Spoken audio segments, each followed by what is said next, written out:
get somewhere. Spin that wheel, baby. Round and round the wheel of fortune. What you gain on the roundabout, you lose on the swings. Now, what's the nature of the rat race? Because we've simply cheated ourselves the whole way down the line.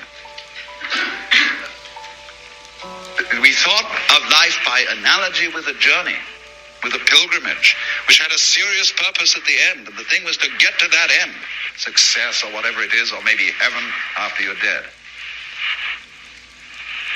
But we missed the point the whole way along. It was a musical thing, and you were supposed to sing or to dance while the music was being played.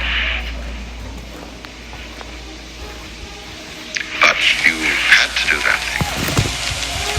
You didn't let it happen. Now, there's nothing wrong, you see, in wanting to be rich. There's nothing at all wrong in being rich. In fact, I think the world without rich people would be extraordinarily boring. The point is, you have to understand what riches are. And they are not money. Riches are land, clothes, food, houses, intelligence, energy, skill, iron, forests, gardens. Those are riches. But when you're concentrating, you see, only on making the buck, you're just on a rat race, on a treadmill. The faster it moves, it doesn't get anywhere. It doesn't even stay in the same place. The way that led to liberation from the rat race that I've drawn here, neither through austerities nor through pleasure seeking. You say, well, now what's the right thing to do? I say back to you, why are you looking for the right thing to do? And then you have to consider your situation, where you are. And you say, well, I'm looking for the right thing to do because I feel that I'm in the wrong situation. I don't have peace of mind. Why do you want peace of mind?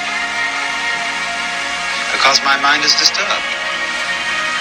Then in other words, you as a disturbed mind are trying to find peace of mind. Your quest for peace of mind is the same thing as having a disturbed mind. Now, if you don't have a disturbed mind, you won't ask for peace of mind. Well, how can I quiet my mind? Why are you asking to quiet your mind? Because it's disturbed. You see where you are?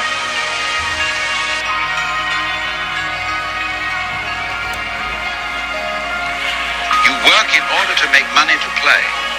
This is insane. Because you spend most of the time working. Then you come home with that and you're supposed to play. Well, you're pretty tired to begin with. And we just don't play. That's all there is to it. You might play Saturday or something, which is the day off. But in the evening, very few people actually play. They sit and passively watch television. And they've got all the money in the world, but we don't enjoy it. Not really. There's no gusto for it. You would think that people would come home and have orgies and banquets and, with all that money. And they don't. It's just a sort of constant disappointment.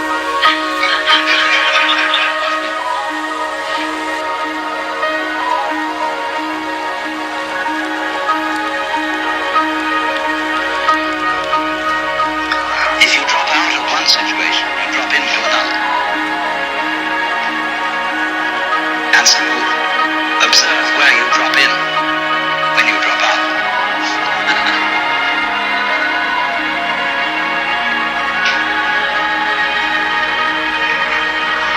Well, now, that brings me then to this point that I will call the great diversion.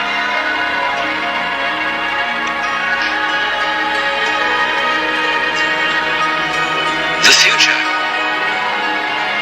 is something you cannot work for exactly the same reason that you cannot work to be happy. Happiness, it's always said, is a byproduct. And it will accrue to you through becoming absorbed in something else altogether, some other quest altogether. Quest for vision, quest for doing something, anything, may bring happiness. And so in exactly the same way, the good future, the great society, the grand tomorrow, is never going to be attained by working for it directly. When you've got that idea, which is embodied just as much in the 5-year plan as it is in the great society, of working for that thing, you will never make it. The only way you can get the good future is by a diversion from time altogether at right angles to the course of history. So what is important now, today, is to create a diversion of such splendor that people will forget about the things they think are important. All their squabbles, all their ridiculous projects, destroying the planet in the name of progress. Give it up because they see something else is going on, which is a great deal more fun. And that is, instead of preparing to live the great life as a result of all sorts of preparations, use what capacities you now already have living the great life to do it. Don't wait. So, but you see, in that situation where you must increase like this, you're simply not viable. What's happening to you is the way you kill poison oak. You feed certain hormones, which you paint on the leaves, and this promotes the growth so excessively that fish blow up. And we're in a situation like that where our progress is cancelled. We won't blow up by sheer bloop.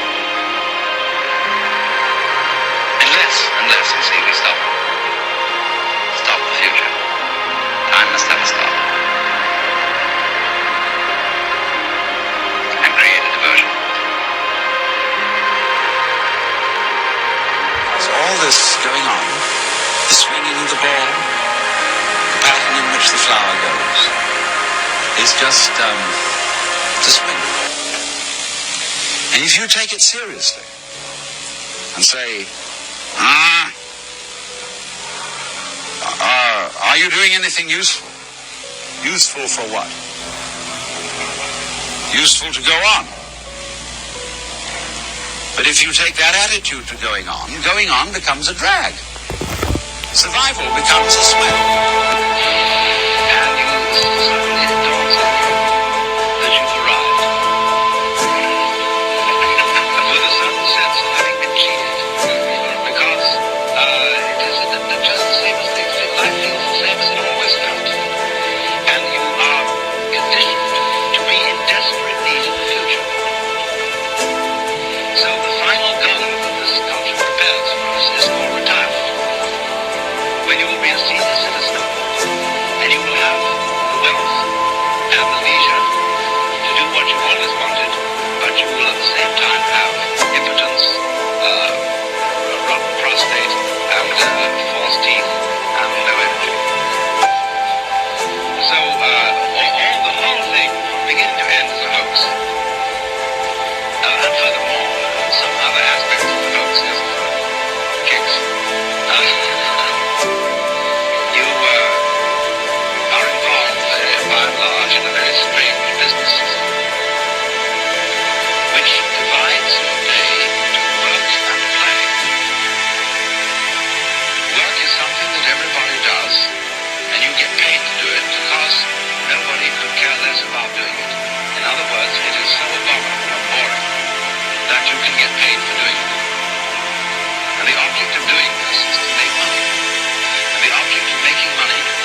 putting down a symbol of power, money, but upon disciplines. In other words, now in Sausalito, where I live, we have pier after pier full of fine boats, motor cruisers, sailing boats, all sorts of things, which nobody ever uses. Because they've been bought on the, falling for the ad line that if you buy this thing, you will have pleasure, you will have status, you will have something or other. But then they suddenly discover that having a boat requires the art of seamanship, which is difficult but rewarding. Therefore, nobody has time for it, and all they do with the boats is have cocktail parties on them at the weekend. And in myriads of ways, you see, you go home, we're the wealthiest people in the world, and you would think that having earned your money and go home, you would have an orgy and a great banquet and so on, but nobody does. They eat a TV dinner, which is just a warmed-over airline food, and then they spend the evening looking at an electronic reproduction of life, which is divided from you by a glass screen. You can't touch it, you can't smell it. It has no color, except maybe if you're very wealthy it has color. But by and large it doesn't. And you look at this thing, and you have a strange feeling, you see, that the whole procession of grades that was leading to something in the future, to that goody, that gorgeous, voluptuous goody that was lying at the end of the line, it never quite turns up.